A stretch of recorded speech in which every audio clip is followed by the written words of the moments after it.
नमस्कार, मैं हूं किरण। डेली लाइन के न्यूज फाइल बुलेटिन में आपका स्वागत है। इस बुलेटिन में हम आपको बताएंगे कि लोकसभा चुनाव के दूसरे चरण के प्रचार को लेकर सियासी दिग्गज आज कहां-कहां चुनावी हुंकार भरेंगे। साथ ही बताएंगे कि कांग्रेस ने अपनी 17वीं लिस्ट में कितने प्रत्याशियों के नाम घोषित किए हैं। इसके साथ ही आपको ये भी बताएंगे कि योगी कैबिनेट के मंत्री संजय निषाद पर हमला होने के बाद आखिर सियासत में क्या चल रहा है। लेकिन उससे पहले नजर डालते हैं आज की हेडलाइंस पर। लोकसभा चुनाव के दूसरे चरण के लिए प्रचार का दौर जारी। पीएम मोदी आज अलीगढ़ में करेंगे जनसभा, अमित शाह बस्तर में भरेंगे चुनावी हुंकार। कांग्रेस ने जारी की 17वीं लिस्ट, 2 राज्यों के 11 उम्मीदवारों के नामों का ऐलान। झारखंड के गोड्डा से बदला कैंडिडेट, अब प्रदीप यादव को दिया टिकट। मणिपुर में इनर मणिपुर लोकसभा क्षेत्र के 11 मतदान केंद्रों पर वोटिंग जारी। 19 अप्रैल को पहले चरण में हुआ था चुनाव। हिंसा और तोड़फोड़ के कारण दोबारा हो रहा है मतदान। योगी कैबिनेट के मंत्री संजय निषाद पर हमला, अज्ञात हमलावरों के हमले में आई गंभीर चोट। सांसद प्रवीण निषाद समेत पार्टी के विधायकों ने की कार्रवाई की मांग। दिल्ली के गाजीपुर लैंडफिल साइट में भीषण आग, फायर ब्रिगेड की 10 गाड़ियां आग बुझाने में जुटी। आसपास के लोगों को सांस लेने में हो रही है दिक्कत। बात करेंगे पहली खबर की। लोकसभा चुनाव के दूसरे चरण के प्रचार का दौर जारी है। सियासी दलों को दिग्गज नेता ज्यादा से ज्यादा वोट साधने के लिए ताबड़तोड़ रैलियां कर रहे हैं। इसी कड़ी में पीएम मोदी आज यूपी के दौरे पर है। वे अलीगढ़ में एक जनसभा को संबोधित करेंगे। अलीगढ़ के नुमाइश मैदान में जनसभा की तैयारियां पूरी हो चुकी हैं। वे दोपहर 2 बजे जनसभा में पहुंचेंगे।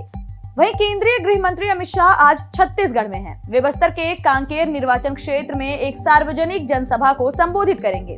दूसरी ओर उत्तर प्रदेश के मुख्यमंत्री योगी आदित्यनाथ आज आगरा और अलीगढ़ में चुनावी प्रचार करेंगे। रुख करेंगे अगली खबर का। बहुजन समाज पार्टी की प्रमुख मायावती आज गौतम बुद्ध नगर और बुलंदशहर में जनसभा को संबोधित करेंगी। वे बसपा प्रत्याशियों के समर्थन में ये रैली कर रही हैं। आपको बता दें कि इससे पहले मायावती ने अमरोहा और गाजियाबाद में रैलियों को संबोधित किया था। इस दौरान उन्होंने केंद्र सरकार और कांग्रेस पर जमकर हमला बोला। उन्होंने कहा कि जुमलेबाजी अब काम नहीं आने वाली। जनता अच्छे दिन आने के सपनों की असलियत जान चुकी है। बीजेपी इस बार केंद्र में वापस नहीं आने वाली। अगर चुनाव में गड़बड़ी नहीं हुई, साफ सुथरे ढंग से निष्पक्ष चुनाव हुआ तो बीजेपी दोबारा नहीं आ पाएगी। राशन से लोगों का भला होने वाला नहीं है, काम देने से ही जीवन स्तर में सुधार होगा। बढ़ेंगे अगली खबर की ओर। लोकसभा चुनाव को लेकर प्रत्याशियों के नाम की घोषणा का दौर लगातार जारी है।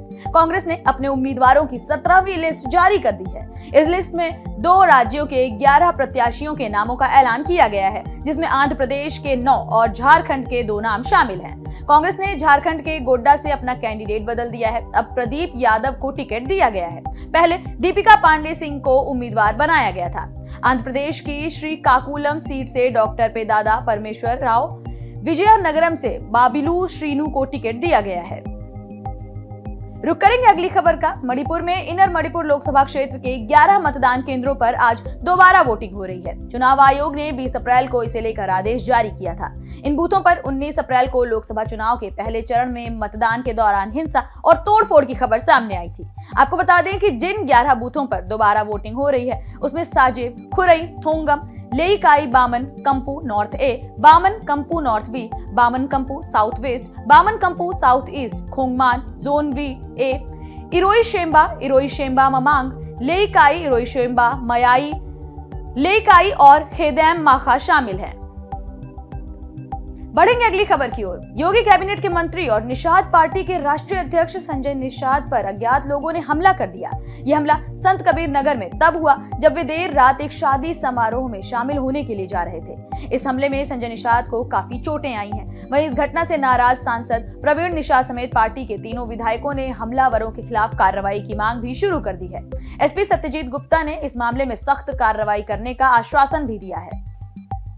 बढ़ेंगे अगली खबर की ओर। शराब घोटाले केस में तिहाड़ जेल में दिल्ली के मुख्यमंत्री अरविंद केजरीवाल को कोई राहत मिलती नजर नहीं आ रही है। जेल में उनकी डायबिटीज का लेवल लगातार घट बढ़ रहा है, जिसे लेकर उन्होंने अपने डॉक्टर से सलाह लेने और इंसुलिन की मांग वाली याचिका लगाई थी, लेकिन ईडी इसका विरोध कर रही है। इस केस में ईडी आज दिल्ली की राउज एवेन्यू कोर्ट में अपना जवाब दाखिल करेगी। वहीं ईडी के समन के खिलाफ केजरीवाल की याचिका पर आज दिल्ली हाई कोर्ट में भी सुनवाई होने वाली है। आपको बता दें कि अरविंद केजरीवाल 1 अप्रैल से तिहाड़ जेल में हैं। 18 अप्रैल को उन्होंने कोर्ट से अपने डॉक्टर से सलाह लेने और इंसुलिन की मांग वाली याचिका लगाई थी, जिस पर 22 अप्रैल को फैसला आना है। वहीं आम आदमी पार्टी ने केंद्र सरकार पर अरविंद केजरीवाल की हत्या की साजिश रचने का आरोप भी लगाया है।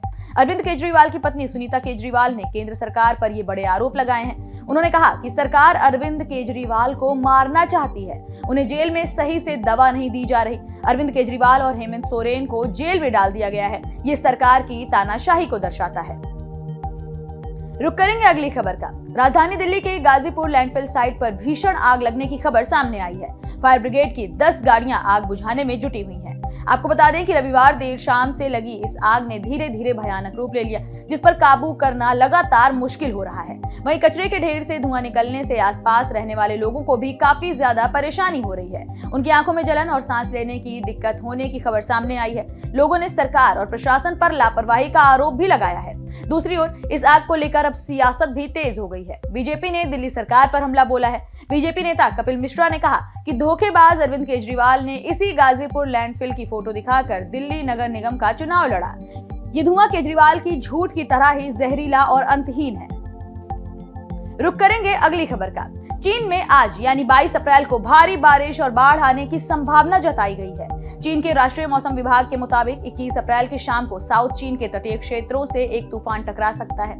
चीन के राष्ट्रीय मौसम विभाग ने 21 अप्रैल की शाम को साउथ चीन के तटीय क्षेत्रों से एक तूफान के टकराने की आशंका जताई थी और इसी तूफान को लेकर ये चेतावनी जारी कर दी गई। मौसम विभाग के मुताबिक इस तूफान के कारण चीन में सदी की सबसे बड़ी त्रासदी आ सकती है। अनुमान है कि इस बाढ़ के कारण 12 करोड़ लोग प्रभावित होंगे। बता दें कि चीन के किंग युआन शहर में 20 अप्रैल की शाम से लगातार मूसलाधार बारिश भी हो रही है। तूफान को देखते हुए 20,000 लोगों को सुरक्षित स्थानों पर भेजा जा चुका है। वहीं इमरजेंसी सेवाओं को अलर्ट पर रखा गया है। फिलहाल इस बुलेटिन में इतना ही। देश दुनिया से जुड़ी तमाम खबरों से अपडेटेड रहने के लिए बने रहिए डेली लाइन के साथ। वीडियो को लाइक करना, शेयर करना और चैनल को सब्सक्राइब करना बिल्कुल ना भूलें।